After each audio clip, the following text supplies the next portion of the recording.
السلام عليكم، مرحبا بكم اخواتي من جديد على قناتي. اليوم ان شاء الله غنحضروا قراشل اللي كيجيو رطبين وخفاف والمذاق يعني زوين بالزرارع النافع والبسباس. نمر المكونات نشوفوا كيفاش غنحضروا القراشل. نحتاجو 500 غرام من الدقيق الابيض، ساشيه بيكين باودر وساشيه الفاني. عندي نصف كأس من السكر سنيده، نصف كأس ماء الزهر، عندي نصف كأس من الزيت، ملعقة كبيرة من الخميرة الطرية، وملعقة كبيرة من البسباس أو اليانسون، وملعقتين من الزنجلان، حبة بيض، قليل من الماء.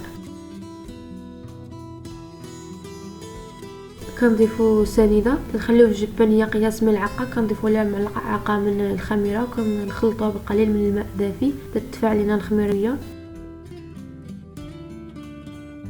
صافي كنضيفو باقي المكونات على الدقيق. ضفت السنيده وضفت الزيت وضفت بيكين باودر، فاني، ماء الزهر، البسباس والزنجلان. بالنسبه للبيض انا هنا كنضيف ابيض البيض، نحيدو الصفار كنخليوه للدهن، وداك الابيض كنديروه في العجين.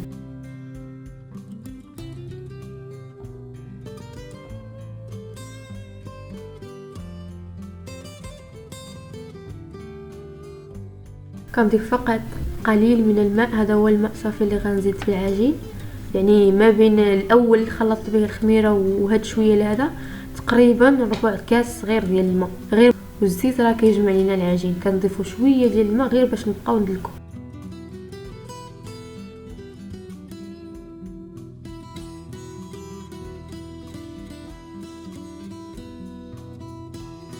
من بعد ما كندلكوها من فوق العجينه كتولي لينه، خاصها تكون مدلوكه مزيان اللي بغينا نحصلوا على قراشل رطبين.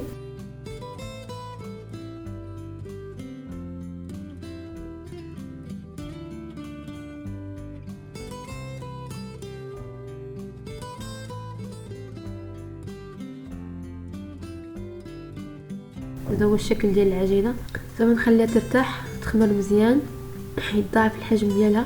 من بعد ما خمر انا غنشكلها على شكل كريات صغيره نتوما اللي بغيتو. هذا هو القياس اللي درت انا. غنزتفها في الطاوه اللي غتدخل الفرن مدهونه بقليل من الزيت، ما كنكثروش الزيت بزاف باش ما يتحرقوش لينا. كندير وحده من بعد على الاخرى باش ملي يخمروا ما يتلاصقوش. كنبسطهم شويه بيدي غير بشوي باش غير شويه والشكل ديالهم.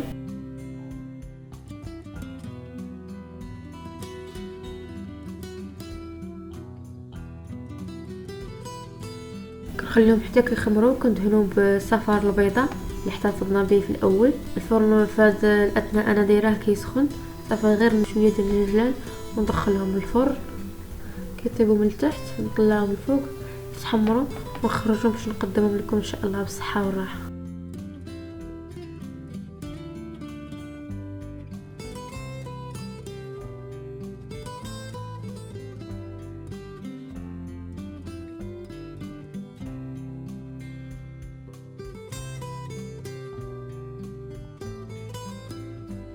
وهذا هو الشكل النهائي ديال القراشل ديالنا او الخبيزات. كيجيو رطبين وهشاش وريحه ما زهر ومع البسباس وجلجلان، يعني كيجيو واحد الذوق رائع. كنتمنى تجربوهم ونتمنى تردوا عليا الخبر.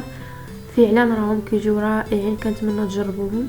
ديروا لي لايك للفيديو ديالي وتبارطاجيو ان شاء الله مع الاصدقاء ديالكم، وديروا الاشتراك في القناه ديالي باش يوصلكم كل جديد. بسلامه عليكم، حتى الحلقه المجايه ان شاء الله.